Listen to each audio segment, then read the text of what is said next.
औज़ुबिल्लाहिमिनश्शैतानिर्रजीम बिस्मिल्लाहिर्रहमानिर्रहीम। अस्सलाम वालेकुम। चेहरे पर खूबसूरती और रौनक लाना चाहते हो तो शहद और दूध चेहरे पर लगाओ। हमल ठहर जाने के बाद उल्टी या कह आने लगे तो सौंफ वाला पानी इस्तेमाल करें। घर में बकरी पालने से दिल नरम हो जाता है। मछली खाने से बदन की खुश्की दूर हो जाती है। ख्वाब में मीठी चीज़ खाना हलाल रोज़ी और खुशखबरी मिलने की निशानी है। ज़्यादा सोने से याददाश्त कमज़ोर हो जाती है। ज़ीरा या ज़मिया की खराबी को दूर करता है। वज़न बढ़ रहा है तो सूखी रोटी खाया करें। गर्दन काली है तो अंडे की जर्दी में नींबू का रस मिलाकर लगाएं। औरत के होंठ फटने लगे तो निहार मुँह की कर किलो खाएं। घर से निकलते वक्त घर में दाखिल होते वक्त बिस्मिल्लाह शरीफ पढ़ें, गरीबी नहीं आएगी। केला खाया करें क्योंकि केला हड्डियों को मजबूत नहीं होने देता। हाफ बॉयल अंडे की जर्दी खाने से खून पैदा होता है। जो लोग नमक का ज़्यादा इस्तेमाल करते हैं इनको गुस्सा कम आता है।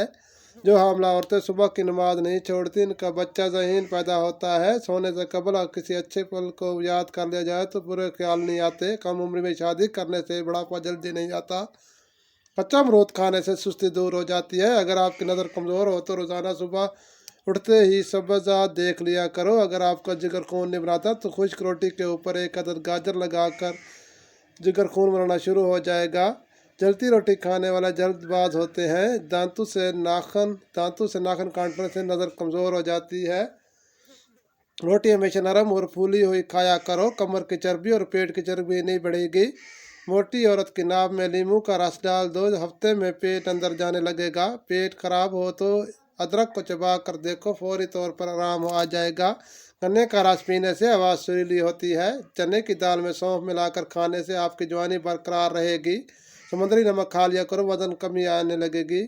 जो नाश्ते में रोज़ाना सलाद का इस्तेमाल लाजमी करते हैं ऐसे लोगों का पेट बाहर नहीं आता। हमल में साबूदाना फ़ायदेमंद है। पिस्ता खाने से दिल की बीमारियां दूर हो जाती हैं। घर में नींबू का पौधा हो तो मच्छर नहीं आते। पिस्ता खाने से दिल की बीमारियां दूर होती हैं। रात को खाली पेट सोने से परहेज करो, इससे उम्र में कमी आती है। दांत में दर्द हो तो इलायची वाला चाय पी लिया करो। अगर चेहरे पर झुर्रियाँ आने लगे तो लहसुन को चेहरे पर रगड़ो। पाँव के अंगूठे पर तलुओं के तेल लगाने से कद में इजाफा होता है। अपने कद में इजाफे करने के लिए बांस की जड़ का सफ़ूफ इस्तेमाल करें और दिन में 10 मिनट रस्सी को उदा करें। कद में तेज़ी इजाफा करना होने लगे तो गोश्त खाने से पहले काला नमक चेक कर लो, गोश्त जल्दी हजम हो जाएगा। निहार मुदई का इस्तेमाल मैदे की गर्मी को दूर करता है।